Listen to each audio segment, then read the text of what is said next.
विधि विवरण अध्याय 6 वचन 10। मैं पढ़ता हूँ, आप सब ध्यानपूर्वक सुने। जब तुम्हारा प्रभु ईश्वर तुम लोगों को उस देश ले जाएगा जिसे उसने शपथ खाकर तुम्हारे पूर्वजों इब्राहिम, इसहाक और याकूब को देने की प्रतिज्ञा की है, जहाँ बड़े और भव्य नगर है जिन्हें तुमने नहीं बनाया।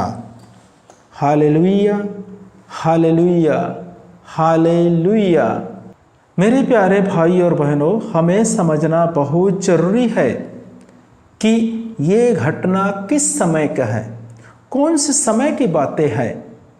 उस समय की बातें हैं जब मूसा के द्वारा पिता ईश्वर ने इस्राएलियों को मिस्र देश से बाहर निकाला, गुलामी के घर से पिता ईश्वर ने मूसा द्वारा इस्राएलियों को बाहर निकाला।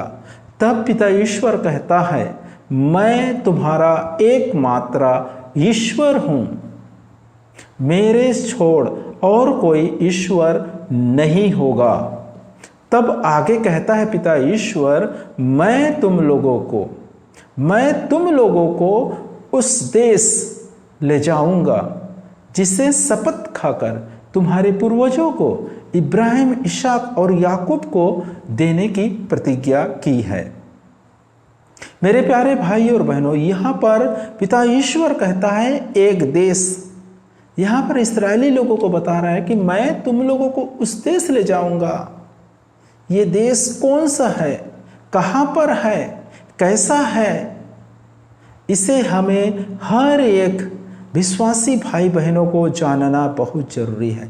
जब तक मेरे प्यारे भाई और बहनों आप उस देश के विषय में नहीं जानेंगे, उस देश के बारे में नहीं जानेंगे, तो आप कैसे उस देश के विषय में जहाँ जाने वाले हैं, पिता ईश्वर आपको ले जाने वाला है, जिस देश आपको प्रदान करने वाला है, उसके विषय में तैयारी कैसे करेंगे।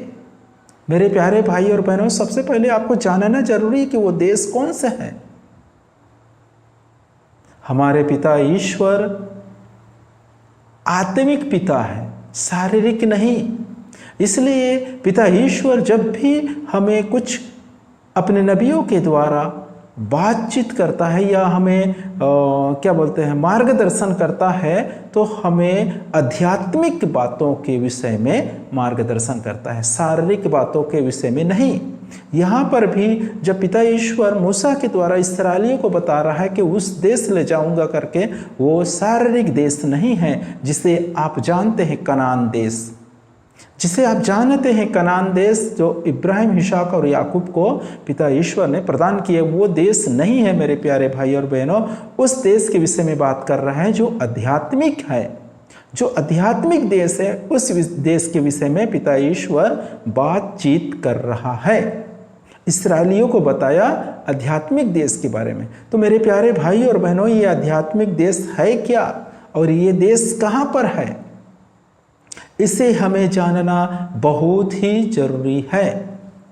और इसके विषय में कोई भी प्रचारक, कोई भी गुरु कहीं पर भी, कोई भी सभा में या कोई भी चर्च में या कोई भी चंगाई सभा में, कहीं पर भी प्रार्थना लगते, वहाँ पर कहीं भी प्रचार होते, वहाँ पर इस विषय में नहीं बताते, क्योंकि ये आध्यात्मिक बातें हैं। सिर्फ और सिर्फ शारीरिक बातों की चिंता और प्रचार किया जाता है।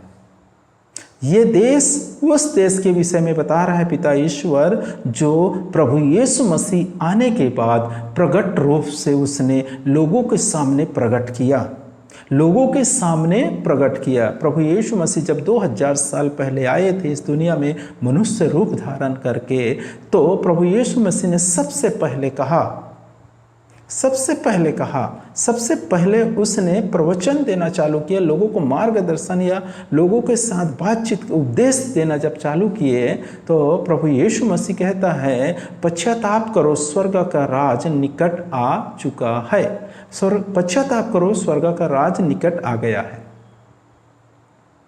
तो यही विषय है, ये वो देश है आध्यात्मिक जिसे पिता ईश्वर आप सबको प्रदान करने वाला था, जिस देश में पिता ईश्वर आप सबको ले जाने वाला था।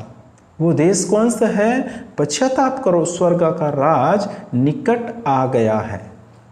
वही है स्वर्ग का राज, जिसे प्रभु यीशु मसीह इस दुनिया में आने के बाद प्रकट रूप से लोगों के सामने बताने लगा, लोगों को समझाने लगा।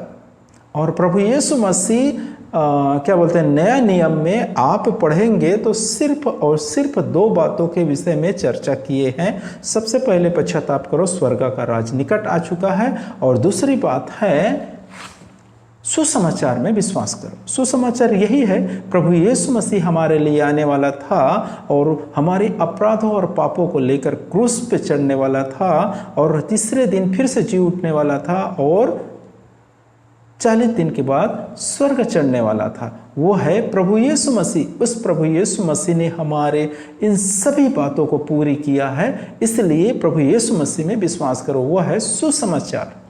ये 2 विषय में प्रभु यीशु मसीह पूरे बातें की है और कोई भी शारीरिक बातें वहाँ पर नहीं बताया है मेरे प्यारे भाई और बहनों। उसी प्रकार पिता ईश्वर भी पुराने ग्रंथों में नबियों के द्वारा इसराइलियों को यही बातें बता रहा है कि मैं तुम्हें उस देश में ले जाऊंगा जिसे शपथ खाकर इब्राहिम, इसहाक और याकूब को देने की प्रतिज्ञा की है, और वो देश है स्वर्ग का राज। वही है मेरे प्यारे भाइयों। जब आप इस अध्याय के नीचे जब नीचे पढ़ते हैं तो पूरे विवरण दिए गए हैं कि उस देश में क्या क्या है जिसे तुमने नहीं बनाया, वो स्वर्गीय पिता ने बनाया है। उस देश को जो बनाने वाला पिता ईश्वर ने सब कुछ बनाकर तुम्हें प्रदान कर रहा है। वहाँ एक बड़ा भव्य नगर है, वहाँ बड़े और भव्य नगर है जिन्हें तुमने नहीं बनाया। वहाँ जहाँ पानी के कुंड है जिसे तुमने नहीं खोदा, जहाँ का घर कीमती चीज़ों से भरा हुआ है जिसे तुमने एकत्र नहीं किए। ये उस देश के विषय में पिता ईश्वर यहाँ पर बता रहा है अध्याय 6 वचन 11 में। तो मेरे प्यारे भाई और बहनों, आप ये समझते हैं कि पिता ईश्वर कनान देश के बारे में इसराइलियों को बताया है, तो वहाँ तो ऐसा कोई भी कुंड नहीं था, वहाँ कुछ रेडीमेड घर नहीं था। मेरे प्यारे भाई और बहनों, ये सिर्फ और सिर्फ स्वर्ग राज के बारे में बता रहा है, जो ये धरती खत्म होने के बाद नया आकाश, नया पृथ्वी यहाँ पर फिर से उतरेगा, वहाँ ईश्वर के निवास स्थान होगा। वह है स्वर्ग का राज, और वहाँ हमें मसीह के साथ एक जीवन फिर बिताना पड़ेगा।